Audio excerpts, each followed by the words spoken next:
I'm here to tell you about a little-known document that some historians say actually is the blueprint for the current corporate corruption of the government. That's right, Lord of the Flies. No, I'm just kidding. It's actually called the Powell Memo. On August 23rd, 1971, attorney Lewis Powell sent a confidential memo to the head of the United States Chamber of Commerce, which is basically a special interest group made up of all the biggest businesses in the United States. You know, the good guys who have all of the regular people's best interests at heart. The document was a call to arms for businesses to fight back politically to eliminate a lot of the rights that people gained during the 1960s. You know, democracy. It called for a vigorous fight back using tools like national organizations, which would allow companies to evade responsibility for pushing unpopular policies, more representation on TV, funding professorships around the country to teach the youth, pressuring courts and stacking the courts with pro-corporate justices, and also fighting activists aggressively.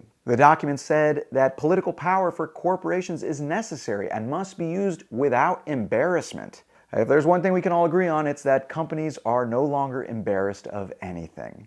And if you think this is all just one big coincidence, a few years after the memo, the Heritage Foundation, Cato Institute, ALEC, and other think tanks and special interest groups are all founded. Milton Friedman and the neoliberal professors that spread around their trickle-down adult fairy tales about free markets starting in Pinochet's Chile, which the US actually installed with a coup against a democratically elected government. They begin, but I digress. And the author of the memo, Lewis Powell, is appointed to the Supreme Court and begins a string of pro-corporate cases that culminate in 2010's Citizens United case, which is arguably the most destructive decision of the 21st century, aside from anyone who decided to buy these. If you don't believe me, read the memo for yourself. It's on every billionaire's nightstand next to the alarm clock, the testosterone, and the glass of minimum wage workers' blood.